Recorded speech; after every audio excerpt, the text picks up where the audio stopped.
Hello, good evening, and welcome back. General election 2019, another update from the BBC. Don't give up on stopping Brexit from Donald Tusk. Yes, election meddling at its finest.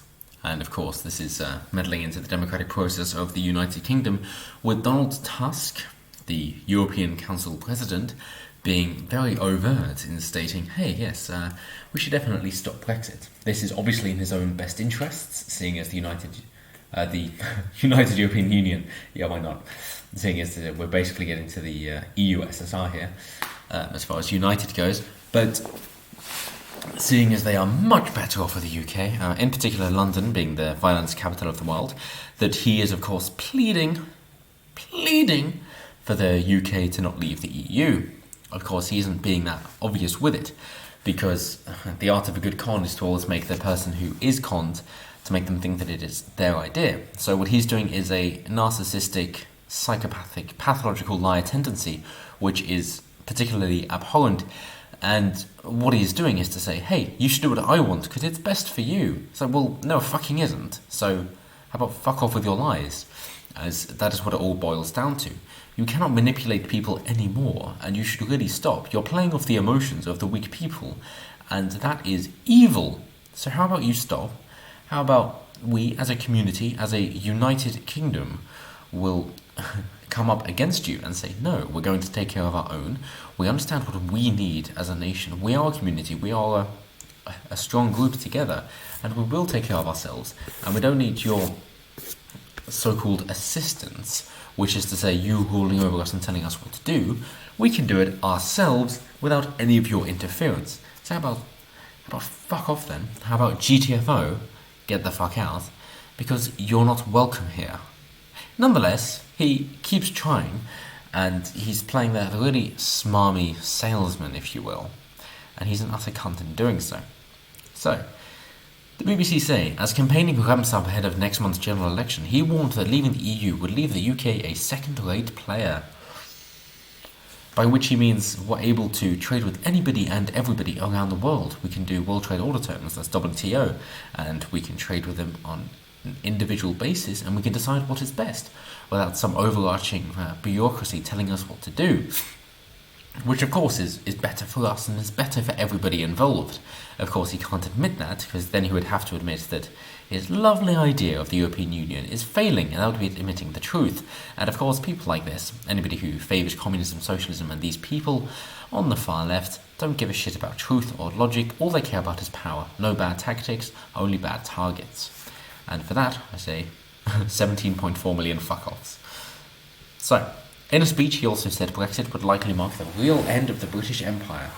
Well, isn't that good? I mean, I know you're against the British Empire because you want to rule and lead and not be ruled or led. You don't like it. It's not a disagreement in principle, but again, it is just down to who is doing it. You want to be the one in charge, and you hate when other people are doing it.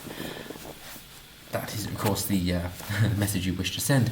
Bear in mind that the British Empire was a net loss to the United Kingdom. We stopped doing it because it was unfavourable for us, and other countries wanted independence. What have they done since? They've just asked people for more foreign aid because they can't take care of themselves. Funny that yes, we take care of them because of course it is in our best interest as well to have a functioning country while we're there. You could even look at India. Oh yes, fantastic rail service they have. Would you like to have a guess as to who put that in? Oh, it's the British Empire. Well, of course it is. We did that. So it was easier for us, and in doing so, it's good for the country. How are they doing at the moment? Shitting in the streets? It's not a very good sign, is it? So, he is due to step down from his role next month, having held the post for 5 years. 5 years too many. Mr Tusk's intervention comes as Conservative leader Boris Johnson said the UK Parliament was paralysed and had to refuse time and again to honour the mandate of the people and to deliver Brexit. Well, it has. That is undeniably true. We voted to leave 3.5 years later, still haven't fucking left. What's up with that? He said, oh, trigger Article 50, that'll be fine, you'll leave in 2 years. Okay, cool, so we're waiting 2 years then. Oh no, you gotta wait until it's triggered, and then we're gonna have some extensions, and then a flex extension, and hey, maybe we'll never leave. Well, that isn't good enough, is it? This is not a country you can walk over. This is not a place where you can say, oh, vote again until you vote favourably. That is not how we do things. We make a decision, we fucking stand by it. As a country, the United Kingdom has stood up against pure evil in the world before. Do you really fucking think you have a chance? As the European Union? There's no way. There's no chance. Such a weak enemy like you, compared to the likes that the UK have fought before. Yeah, sure, I agree that what the government and the media platforms wish to do is to cripple the United Kingdom and the West as large. They will continue to try, but it ain't gonna work. The UK, the stiff upper lip of the Englishman is much harder, much better than that. You might think you have the upper hand, but the morale of the British citizen is so much stronger than you would imagine. You could look to the Second World War if you want. During the Blitz, when children had to be evacuated, they were sent to the country. When a load of factories were destroyed. What did you see the next day in the rubble? Did you see people crying out for help and thinking, oh no, we've lost it? Oh hell no, they came together stronger than ever. You try and take the UK down. We will fight to the death. That is what the UK culture is. That is what British ethnicity is. We'll stand up for what we believe in. We will stand up for libertarian values. And we will never give up. We will never give up. We will fight them on the beaches, and we will fight them in the ballot boxes. And if you don't care to do as we demand, we will fight you every step of the way. That is the way Britain has been, has always been, and will continue to be so. If you think you can walk over Britain so easily, you have another thing coming. Because that is not what Great Britain stands for. And with a monarch like ours of Queen Elizabeth II having gone through all that she has, do you really think she will let her country fall to the likes of you? No chance. You've got another thing coming. This is not your average country that might bend over and take it as you like to give. This is Great Britain. This is the United Kingdom. And we do not give in. We might be known as posh and passive-aggressive. And what does that mean? That means that when push comes to shove, we do not budge. Not even fucking inch. So, with that in mind, let's see what Donald Tusk says as he flounders about helplessly, haplessly, knowing that the UK is not your normal enemy. They say the UK has continued to refuse to put forward a candidate for the next European Commission, which is due to take office next month if approved by MEPs. Yes, if we put our mind to something, there is no stopping us. We're saying we're leaving, we're fucking leaving. It's like, oh, well, you've got to put forward a politician for the member of the European Union. It's like, no, we haven't because we're leaving. It's like, yes, but you're still in. We're leaving. We don't care what you say. We've decided, and that is that. The sooner you understand, the better. In the letter from the UK, Sir Tim Barrow is understood to say pre-election rules prevented ministers from putting forward nominees for jobs at EU institutions until after polling day. However, he is understood to have insisted the UK does not want to stop the Commission being formed as soon as possible. That's the passive-aggressive side. So yes, we will be polite, we will be nice, we will help you out, and you better fucking remember this. Because bear in mind, we are acutely aware of what we're doing, we know exactly how nice we're being, and we know that we're being very courteous. So if you take advantage of us, we will never, ever forget. If you try it a second time, you are fucked. No chance. And that again is the stiff upper lip of British culture.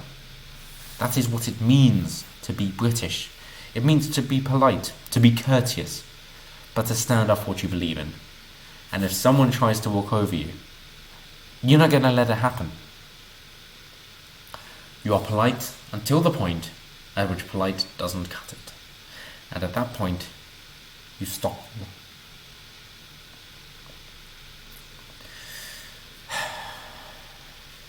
So, they say, speaking at the College of Europe in Bruges, Mr. Tusk said, Brexit may happen at the beginning of next year.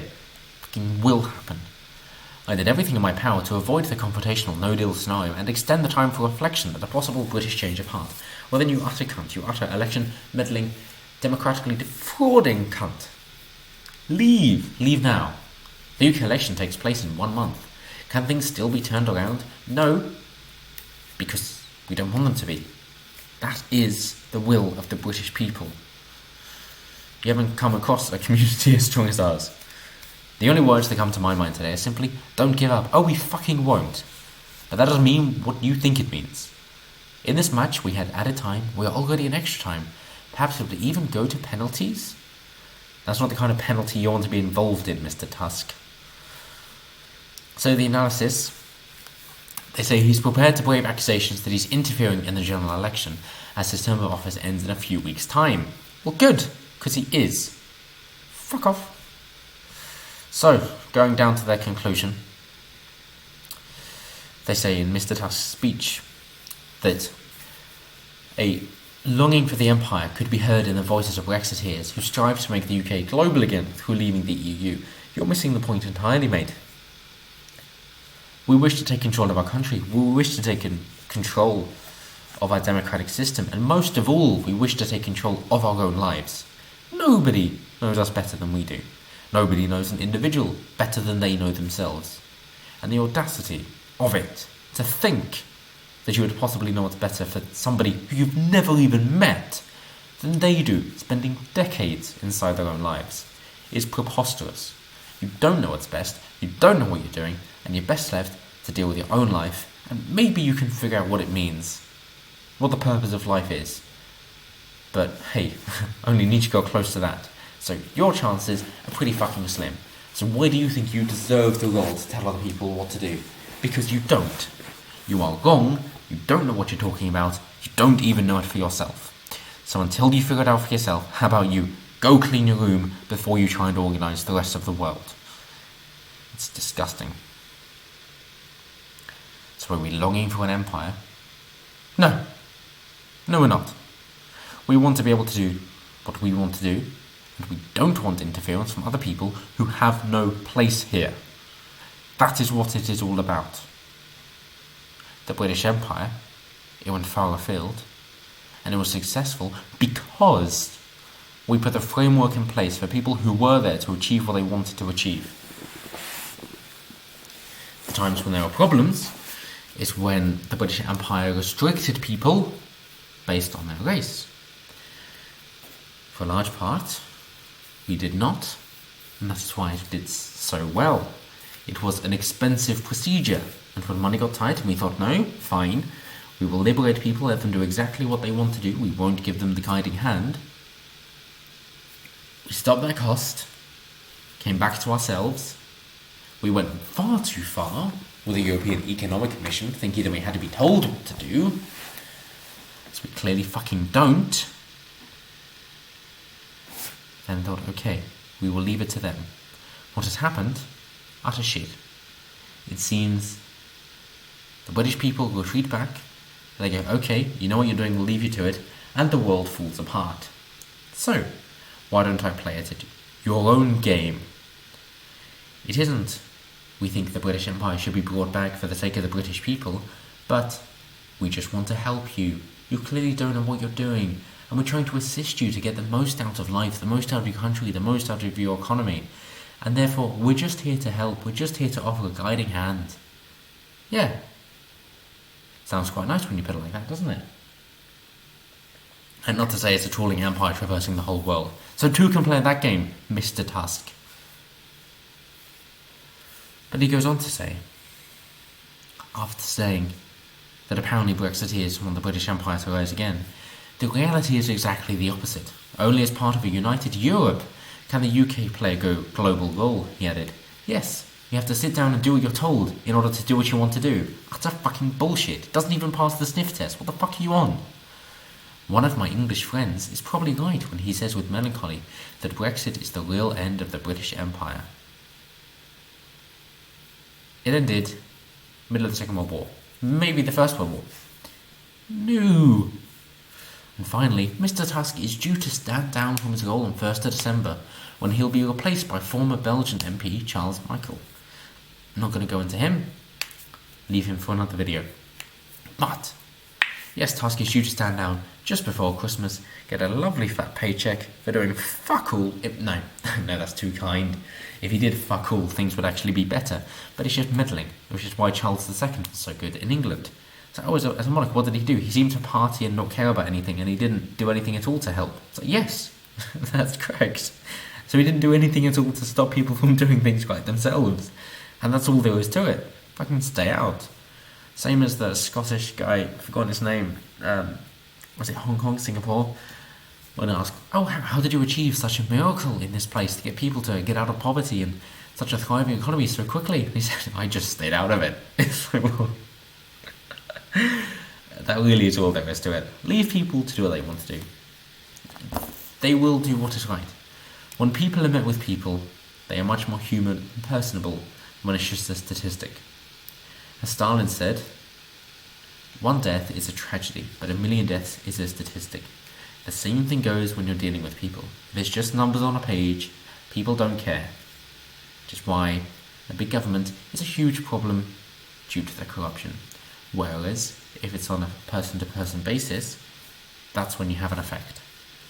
The same leading up the chain of command. You might say big business, they don't care about their customers. Well, no, because of profit incentives, but more than that, because of the people working for them. They then go to their coaches, their team leaders, their line trainers, whatever it might be. They take it up, and each time it's rhetoric as well as logic. It's got the emotional appeal as well as the factual appeal, and that's what has an effect. As logical as people are, they use computers and algorithms. People are still emotional at base, and that's what must be appealed to. You've got to say, here are the logics, here's the logic, here are the facts. Then you must make them feel a certain way in order to change someone's mind and influence them. And that is all there is to it. Very simple, but also very bloody difficult. So with that, let me know what you think down below. Do you think I'm right or I'm wrong about the British culture being stiff upper lip, letting it happen for so long until we snap and say, no. You've crossed the line. This is not going any further. I don't care what you say. I've given you enough chances you deserve. And that's it. For now, we're at war. And the war isn't over until we win. Or if you think, yes, British society has changed too much, we don't belong to our roots anymore, and it's too late. Or maybe we never were that way. Whatever it is, let me know down below. I read all of your comments. I'm always interested in what you have to say. Incorporate it into new videos. Thank you so much for watching. Share this video around if you think it's something worth watching, as YouTube is going to demote this into hell. So thank you, and enjoy the end of your week. Have a good one.